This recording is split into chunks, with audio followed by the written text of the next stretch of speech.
কোটা সংস্কার আন্দোলনকে ঘিরে বিক্ষোভকারীদের উপর মাত্রাতিরিক্ত বল প্রয়োগ, গ্রেপ্তারের সংখ্যা, বাক স্বাধীনতা ও মানবাধিকার সংশ্লিষ্ট বিষয়ে জানতে চেয়েছে উন্নয়ন সহযোগী 22টি দেশ।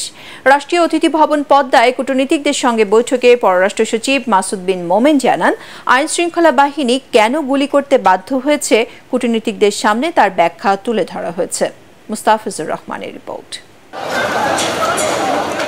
সরকারি হিসেবে কোটা সংস্কার আন্দোলনে সহিংসতায় শিক্ষার্থী, শিশু, সাংবাদিক, পুলিশসহ নিহত হয়েছে 1.5 শতাধিক।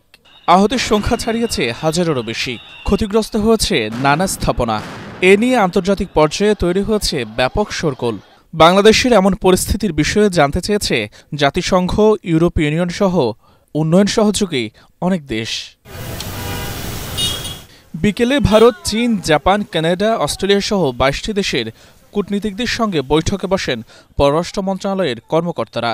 এ সময় কোটা আন্দোলনকে ঘিরে হতাহত ও গ্রেফতারের সঠিক তথ্য, বাকস্বাধীনতা ও মানবাধিকার সংশ্লিষ্ট বিষয়ে জানতে চান উন্নয়ন সহযোগী দেশগুলোর প্রতিনিধিরা।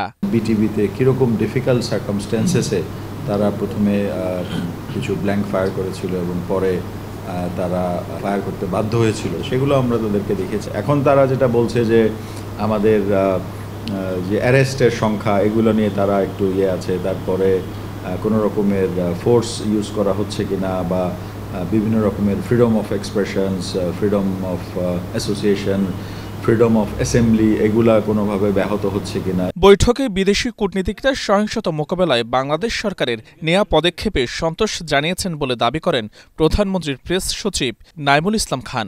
লোডস অফ ইনফরমেশন, ডেটা ওদের কাছে আছে। আমরা বলেছি যে আমরা প্রতিটি জিনিস নিয়ে কথা বলতে প্রস্তুত। আন্তঃরাষ্ট্রীয় সম্পর্কের ব্যাপারে কোনো প্রশ্নই আসে নাই। ওইটা না, ওইটা বরং ফুল কনফিডেন্সই দেখাচ্ছে। কোনো রাষ্ট্রদূত, আমি কলনে যেহেতু থাকি, তারা কিন্তু বাংলাদেশের এই ম্যানেজমেন্টের উপর আস্থা রাখছে। সাংবাদিকদের প্রশ্নের জবাবে পররাষ্ট্র সচিব জানান, হতাহতের তদন্ত শেষে প্রকৃত ঘটনা জানা যাবে।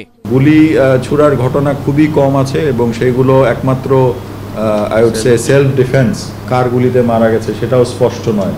তো অবভিয়াসলি পুলিশ বা কোনো আইন শৃঙ্খলা বাহিনী সরাসরি বাচ্চাকে গুলি করবে, এটা তো ভাবাই যায় না, তাই না? এবং করেও নাই তারা। তো 150-এর মধ্যে কে কিভাবে মারা গেছে সেটা তো ইনভেস্টিগেশন করে পারা যাবে। মুস্তাফিজুর রহমান, এটিএন বাংলা, ঢাকা।